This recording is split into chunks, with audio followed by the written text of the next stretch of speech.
Welcome to online class. My dear students, how are you? I hope all of you are well by the grace of Almighty Allah. Today I will discuss for class 7 subject English second paper topic voice active to passive and vice versa skill listening and writing. My dear students, look at the page. At top of the page you can see here voice. Bangla means বাচ্চা। তাহলে আমরা জানলাম যে ভয়েসের বাংলা হলো বাচ্চা। এখন জেনে নাও ভয়েসটা আসলে কি জিনিস বা কাকে বলে। ক্রিয়া প্রকাশের ধরনকেই ভয়েস বলে। তাহলে কি ক্রিয়া প্রকাশের ধরনকেই ভয়েস বলে। আর এই ভয়েসটা হলো দু প্রকার, active voice, passive voice. Active ভয়েসের বাংলাটা হলো কর্তৃবাচ্য, পেসিভ ভয়েসের বাংলা হলো কর্মবাচ্য। এখন একটু জেনে নাও যে অ্যাক্টিভ ভয়েসটা আসলে কি, অ্যাক্টিভ ভয়েস কাকে বলে। কর্তা নিজেই কাজ সম্পন্ন করলে তাকে অ্যাক্টিভ ভয়েস বলে। তার মানে যখন কর্তা নিজেই কাজটা সম্পন্ন করবে তখন সেটা অ্যাক্টিভ ভয়েস হিসেবেই পরিগণিত হবে। যেমন দেখো, he writes a letter. He writes a letter, সে একটি চিঠি লেখে। তার মানে এখানে হি কি বলো, সাবজেক্ট, তার মানে কর্তা, তাই না? তার মানে এখানে কর্তা নিজেই কাজটা সম্পাদন করেছে। এখন জেনে নাও পেসিভ ভয়েসটা আসলে কি। কোনো কাজ যখন কর্তা দ্বারা সম্পন্ন না হয়ে কর্ম দ্বারা সম্পন্ন হয় তখন তাকে পেসিভ ভয়েস বলে। তাহলে এখানে কি বললো, কোনো কাজ যখন কর্তা দ্বারা সম্পন্ন না হয়ে কর্ম দ্বারা সম্পন্ন হবে তখনই সেটা পেসিভ ভয়েস হিসেবে পরিগণিত হবে। যেমন দেখো, the letter is written by him. The letter is written by him, চিঠিখানা তার দ্বারা লেখা হয়। চিঠিখানা কি তার দ্বারা লেখা হয়। তাহলে এখানে দ্য লেটার হলো কর্ম যা উক্ত বাক্যে কর্তারূপে ব্যবহৃত হয়েছে। সুপ্রিয় শিক্ষার্থীবৃন্দ, আমরা এতক্ষণে জানলাম যে ভয়েস আসলে কি, এর বাংলা কি, কত প্রকার এবং কি কি। সুপ্রিয় শিক্ষার্থীবৃন্দ, এখন আমরা জানব যে এই ভয়েস পরীক্ষায় কিভাবে আসে এবং কিভাবে এর আমরা পরিবর্তনটা করব। একটু জেনে নাও, আমরা অ্যাক্টিভ থেকে পেসিভ যে যখন রূপান্তর করব তখন কোন কোন সেন্টেন্সের এই অ্যাক্টিভ থেকে পেসিভে রূপান্তরিত হয়। অ্যাসার্টিভ সেন্টেন্সের অ্যাক্টিভ টু পেসিভ হয়, ইম্পারেটিভ সেন্টেন্সের অ্যাক্টিভ টু পেসিভ হয়, ইন্টারোগেটিভ সেন্টেন্সেরও অ্যাক্টিভ টু পেসিভ হয়। এছাড়াও কমপ্লেক্স সেন্টেন্সেরও অ্যাক্টিভ টু পেসিভ হয়, কম্পাউন্ড সেন্টেন্সেরও অ্যাক্টিভ টু পেসিভ হয়। আজ আমরা জানব অ্যাসার্টিভ সেন্টেন্স এর অ্যাক্টিভ টু পেসিভ। এদিকে একটু তাকাও, he digs the land. He digs the land, এখানে দেখো হি হলো সাবজেক্ট, ডিগস হলো ভার্ব, দ্য ল্যান্ড হলো অবজেক্ট। তাহলে সাবজেক্ট, সাবজেক্টের পরে ভার্ব, ভার্বের পরে অবজেক্ট, এইভাবে চেইন আকারে তিনটা জিনিস যখন পাশাপাশি থাকবে সেটি অ্যাসার্টিভ সেন্টেন্স হিসেবে পরিগণিত হবে। আর এই অ্যাসার্টিভ সেন্টেন্সটা দুভাবেও আসতে পারে, একটা অ্যাফার্মেটিভ বা হাবোধক আকারও আসতে পারে, আবার নেগেটিভ বা নাবোধক আকার আসতে পারে। যেভাবে আসুক আমরা গঠনটা জানলে আমরা অ্যাক্টিভ টু পেসিভে পরিবর্তন করতে পারবো। তাহলে দেখো, সেই অ্যাসার্টিভ সেন্টেন্সের অ্যাক্টিভ টু পেসিভে করতে গেলে আমাদের সেই গঠনটা আসলে কি, গঠনটা একটু জেনে নাও। অবজেক্টের সাবজেক্টিভ ফর্ম, তার মানে যে এই যে অবজেক্টটা থাকবে যখন আমি অ্যাক্টিভ থেকে পেসিভে করব তখন অবজেক্টটাকে আমি কি করব, সাবজেক্টে পরিবর্তন করব। এরপরে টেন্স ও পার্সন অনুযায়ী বি ভার্ব বসাবো। তার মানে তখন আমি দেখব যে ওই টেন্সটা কোন টেন্সে আছে, সেই টেন্স ও পার্সন অনুযায়ী আমি একটা বি ভার্ব বা অক্সিলারি ভার্ব নিয়ে আসবো। এরপরে ভি3 মানে কি, ভার্বের পাস্ট পার্টিসিপল ফর্ম। তার মানে যে বি ভার্বটা বসাবো তারপরে যে মূল ভার্বটা থাকবে, দেখো মূল ভার্বটা থাকবে, সেই মূল ভার্বের আমি পাস্ট পার্টিসিপল ফর্ম ব্যবহার করবো। আমরা জানি একটা মূল ভার্বের তিনটা রূপ আছে, present form, past form, past participle form. তাহলে ভি3 দ্বারা পাস্ট পার্টিসিপল ফর্মই বোঝায়। এরপর আমি একটা প্রিপোজিশন বাই নিয়ে আসবো। কোনো কোনো ক্ষেত্রে অন্যান্য প্রিপোজিশনও ব্যবহার করতে পারো, তবে সাধারণভাবে প্রিপোজিশন বাইটেই বসে। এরপর আমি সাবজেক্টের অবজেক্টিভ ফর্ম, তার মানে এই যে সাবজেক্ট আছে সেটাকে আমি অবজেক্টে রূপান্তর করব। তো সুপ্রিয় শিক্ষার্থীবৃন্দু, আমরা জানলাম যে একটা অ্যাসার্টিভ সেন্টেন্সের অ্যাক্টিভ ভয়েসকে কিভাবে আমি প্যাসিভ ভয়েসে রূপান্তর করব, তার গঠনটা আমি এতক্ষণে আমরা জেনে নিলাম। সুপ্রিয় শিক্ষার্থীবৃন্দু, এখন আমরা জানবো যে স্ট্রাকচারে আছে অবজেক্টকে সাবজেক্ট করব, আবার সাবজেক্টকে অবজেক্টে রূপান্তর করব। সেটা কিভাবে করব সেই শখটা একটু দেখো।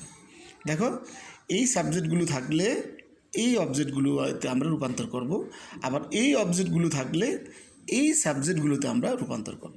যেমন সাবজেক্ট আই, এর অবজেক্ট কী হবে? মি। আবার যখন আমি মি পাবো তাহলে সেটার সাবজেক্ট কী বানাবো? আই। সেরকম we, us, you, you, he, him, she, her, they, them. সুপ্রিয় শিক্ষার্থীবৃন্দু, এতক্ষণে আমরা জানলাম যে একটা অবজেক্টকে কিভাবে সাবজেক্ট করা যায়, আবার কিভাবে একটা সাবজেক্টকে অবজেক্টে রূপান্তর করা যায়। সুপ্রিয় শিক্ষার্থীবৃন্দু, এখন আমরা জানবো যে স্ট্রাকচার আছে টেন্স ও পার্সন অনুযায়ী বিভার্ব বা অক্সিলিয়ারি ভার্ব বসাতে হবে। আমরা কোন টেন্সের বেলায় কোন কোন বিভার্বগুলো বসাবো সেটা আমরা জেনে নেব। অক্সিলিয়ারি ভার্ব ব্যবহারের নিয়ম দেখো, আমি এখানে 3টা ছক আকারে করেছি। প্রথমে ইনডিফিনিট, তারপরে কন্টিনিউয়াস, এরপরে পারফেক্ট। একটু খেয়াল করো, প্রেজেন্ট ইনডিফিনিট, প্রেজেন্ট ইনডিফিনিটে 3টা বিভার্ব আসবে, হয় অ্যাম, নয় ইজ, নয় আর। পাস্ট ইনডিফিনিট, পাস্ট ইনডিফিনিটে 2টা বিভার্ব আসবে, ওয়াজ, ওয়ার। ফিউচার ইনডিফিনিট, ফিউচার ইনডিফিনিটে 2টা বিভার্ব আসবে, শেল বি, উইল বি। এরপর ছকটা দেখো, present continuous, am being, is being, are being. Past continuous, was being, were being. Future continuous, shall be being, will be being. এরপরে ছকটা দেখো, present perfect, have been, has been. Past perfect, একটা be verb আনবো, একটা had been, শুধু had বিনই। Future perfect, shall have been, will have been. সুপ্রিয় শিক্ষার্থীবৃন্দু, আমরা জানলাম যে টেন্স ও পার্সন অনুযায়ী আমরা কিভাবে বিভার্বগুলো ব্যবহার করব একটা প্যাসিভ ভয়েসের ক্ষেত্রে। তাহলে আমরা একটু উদাহরণটা নিই। দেখো, প্রথমে দেখো, আই ইট রাইস। এখানে দেখো সাবজেক্ট হলো আই, আয়ের পরে মূল ভার্বটা কি? ইট, এরপরে কি আছে? অবজেক্ট হলো রাইস। সুপ্রিয় শিক্ষার্থীবৃন্দু, বলো তো এটা কোন টেন্সে আছে? নিশ্চয়ই তোমরা বলবা যে ইট যেহেতু সাধারণভাবে ভার্বটা প্রেজেন্ট ফর্মে আছে, তাহলে এটা একটা প্রেজেন্ট ইনডিফিনিট টেন্স। হ্যাঁ, তাহলে তোমরা এটা অ্যাক্টিভ টু প্যাসিভ করে ফেলো।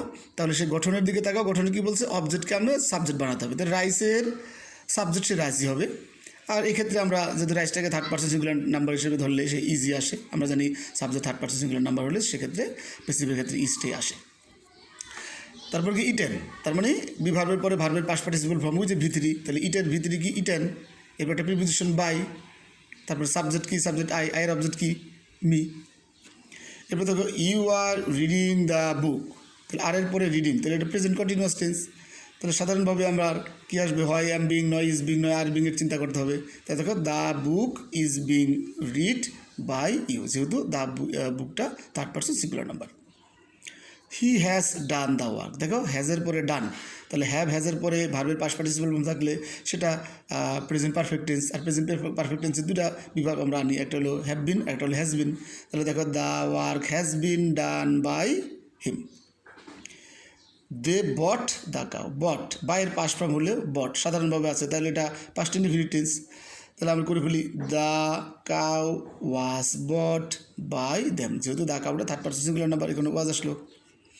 উই ওয়ার ফ্লাইং কাইটস, দেখো ওয়ারের পরে ভার্বের শেষে আইএনজি আছে, তাহলে এটা পাস্ট কন্টিনিউয়াস টেন্স, তাই না? তাহলে kites were being flown by us. He had dug the land, তাহলে হ্যাডের পরে ভার্বের পাস্ট পার্টিসিপল ফর্ম আছে, তাহলে এটা পাস্ট পারফেক্ট টেন্স। আর পাস্ট পারফেক্ট টেন্সে একটাই বিভাগ আসে, সেটা হলো হ্যাড বিন। তাহলে দেখো, the land had been dug by him.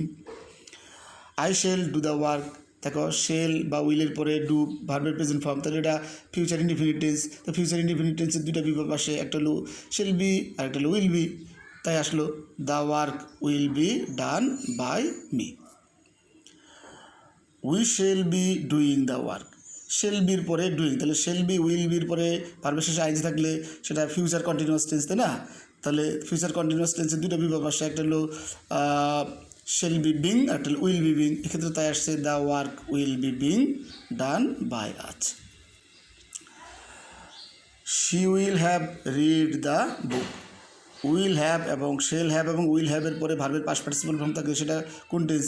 Future perfect tense, তাই না? তার ফিউচার পারফেক্ট টেন্স আমরা দুটো বিভাগ বানি, একটা হলো শেল হ্যাভ বিন আর একটা হলো উইল হ্যাভ বিন। এক্ষেত্রেও ঠিক তাই হয়েছে, the book will have been read by her. যেহেতু রিডের তিনটা ফর্ম একই, রিড রিড রিড।